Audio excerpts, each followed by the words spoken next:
Quest'anno l'Associazione Amico Giardiniere, volta alla cura dell'ambiente e del verde, festeggia i 10 anni di attività a Chioggia e data l'importanza dell'anniversario e un mondo associazionistico nel volontariato, ha deciso di dedicarsi a un importante progetto. Quest'anno sarà dedicato alle balene della nostra laguna.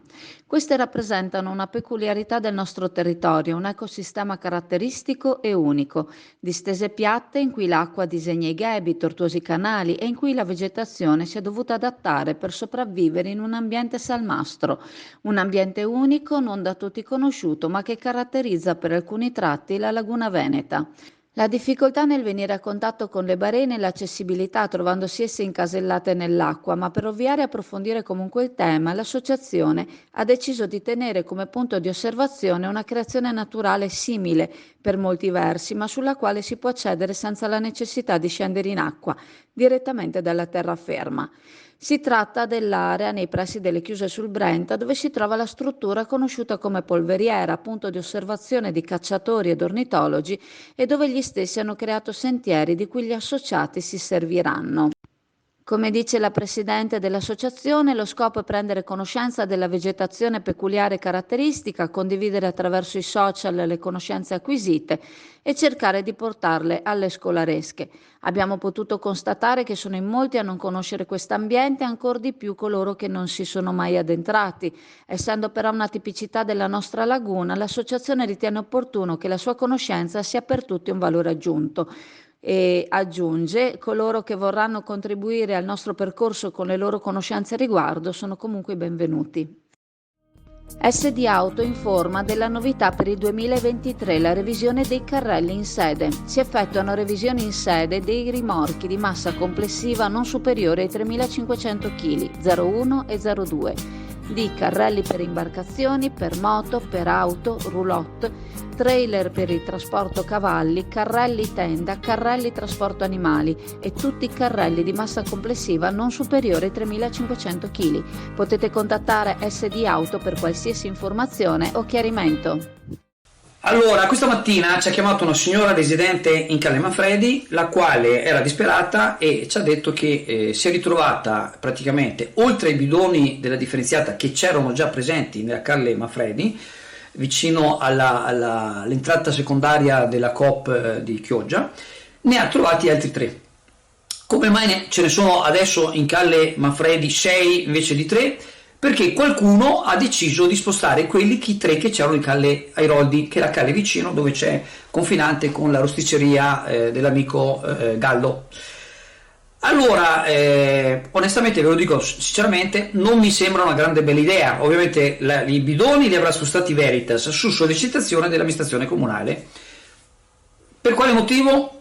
Io fatalità ho incontrato il sindaco per strada 5 minuti dopo, questa mattina, e il sindaco dopo 2 minuti mi ha chiamato la Serena De Penini, l'assessore, dicendo che sono stati spostati perché praticamente c'erano degli abbandoni.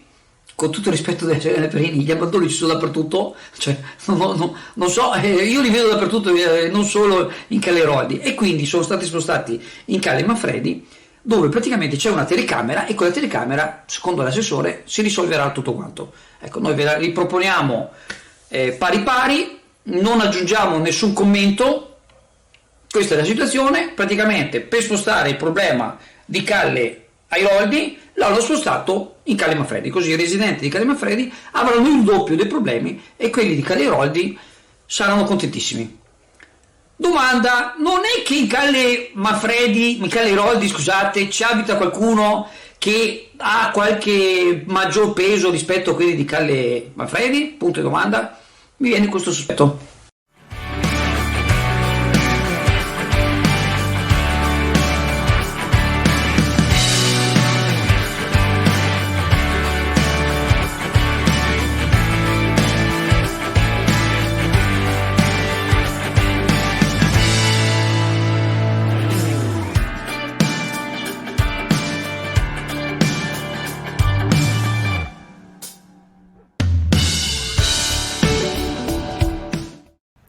Purtroppo dobbiamo dare una brutta notizia: nella rotonda di Valdario, ma sicuramente c'è la stessa situazione anche nell'altra rotonda, quella della Romea, quella sita in prossimità del Clou-D, del parco commerciale Clou-D, e tutte queste piantine che erano state messe a dimora ancora circa 2 anni fa, al di là che non sono mai cresciute, e anche se comunque noi abbiamo notato, abbiamo anche delle riprese adesso per sintesi non le andiamo a tirare fuori, ma che gli addetti sono andati proprio anche d'estate col caldo che c'era a dare acqua, ma purtroppo la maggior parte delle piantine sono morte, sono secche, morte, ce ne sono pochissime che sono sopravvissute, ci sembra addirittura una su 20 forse, e sono proprio, i rami sono secchi, è una cosa proprio che dispiace.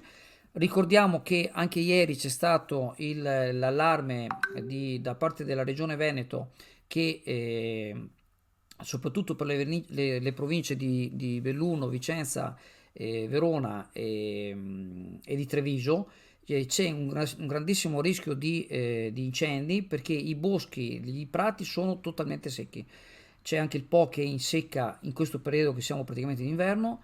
È veramente una situazione drammatica, quindi invitiamo veramente a stare attenti, a non buttare cicche, a non accendere fuochi.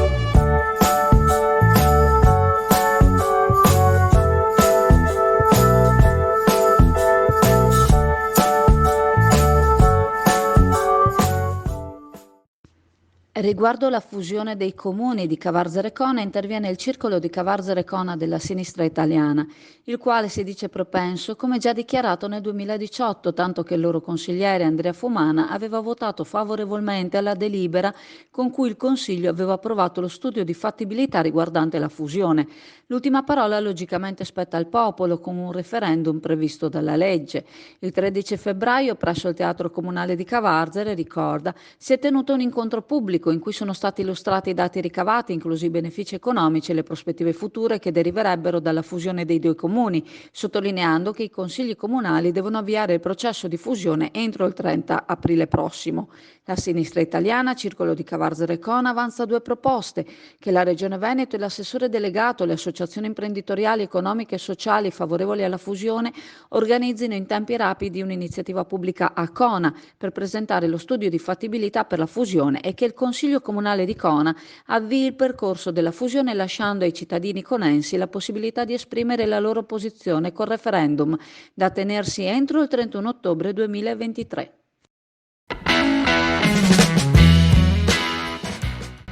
Bar Pasticceria Bertotto, pasticceria storica e di tradizione in uno stupendo angolo di Chioggia, dove trovare dolci colazioni preparate con tanta passione dal nostro pasticcere Lorenzo, servite con amore da Carla e Gloria, pronte a coccolarvi con i prodotti caffetteria.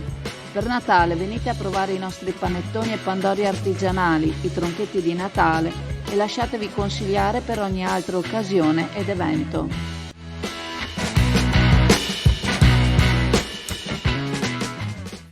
Sviluppo Rurale 2023-2027 sarà lo strumento che sosterrà lo sviluppo dei territori e per il quale sono stati messi a disposizione poco più di 824 milioni di euro, di cui quasi 147 milioni finanziati dalla Regione Veneto. Essi serviranno per sostenere la crescita e la transizione ambientale nei settori agricolo, agroalimentare e forestale regionali, per perseguire gli obiettivi della politica agricola comune nelle strategie Farm to Fork e biodiversità. È stato l'assessore Caner a presentare gli interventi in un evento che si è svolto a Villa Baida e che ha visto partecipare oltre 200 stakeholders, tra imprenditori agricoli e forestali, tecnici consulenti e rappresentanti delle organizzazioni agricole e della cooperazione agroalimentare, delle istituzioni, operatori del settore forestale e rurale da tutto il Veneto, ricordando che le risorse saranno distribuite in 44 interventi nel rispetto dei vincoli dei regolamenti europei di riferimento. Il settore necessita di sostegni per il ricambio generazionale per introdurre nuove tecniche di coltivazione che si avvicinino agli obiettivi di maggiore sostenibilità ambientale posti dal Green Deal europeo. I sostegni serviranno per acquisire nuove tecnologie capaci di migliorare la fertilità del terreno, aumentare la produttività delle culture, riducendo il ricorso ai fertilizzanti di sintesi e ai fitofarmaci. Il mondo agricolo chiede sostegni per usare l'acqua in modo più efficiente, creare risparmio, sviluppando le attività agricole a presidio dei territori fragili e difficili della montagna e dell'alta collina, ed è proprio in questa direzione che si focalizza l'intervento della Regione del Veneto.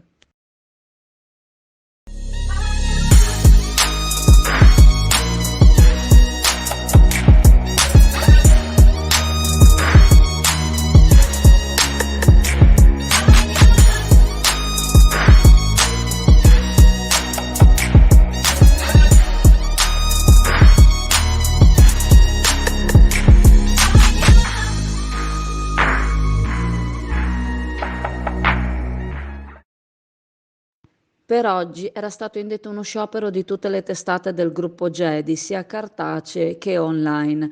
Da qui oggi le pagine online non sono aggiornate e domani i quotidiani del gruppo Gedi non saranno in edicola. L'allarme è che tutte le numerose testate del gruppo siano messe in vendita, inclusi il Mattino di Padova, la Nuova di Venezia, la Tribuna di Treviso. È stato infatti reso noto che ora si andranno a valutare proposte per singole testate o per gruppi, cambiando drasticamente la strategia che si era decisa alla fine dell'anno scorso. Tutte le testate del gruppo in stato di agitazione hanno quindi annunciato iniziative di protesta. Per il Veneto le testate gruppo Gedi rappresentano un valore giornalistico ma anche di coesione e identità territoriale. Smembrarlo sarebbe un danno per tutti i cittadini, hanno affermato i consiglieri regionali del Partito Democratico, esprimendo solidarietà ai lavoratori verso i quali ritengono doveroso un intervento della Regione per scongiurare chiusure e depotenziamenti. Anche il presidente dell'intergruppo Lega Liga Veneta, Alberto Villanova, si dice vicino ai lavoratori del gruppo, facendo notare che le testate locali del gruppo Gedi sono in ogni luogo di aggregazione del Veneto, auspicando che le attuali preoccupazioni non trovino fondamento per la libertà di stampa e per il Veneto.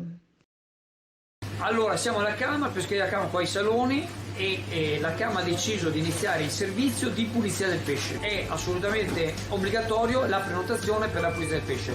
Se qualcuno giustamente vuole prima venire a vedere il pesce, voi sapete qua avete il prezzo, avete la qualità, per la pulizia passa magari pomeriggio o passa proprietario. La prenotazione si chiede almeno il giorno prima e al numero WhatsApp 334 6698 158. Vi ricordiamo che venire qui in pescheria è comodissimo, c'è un ampio parcheggio, quindi diciamo evitate qualsiasi tipo di stress.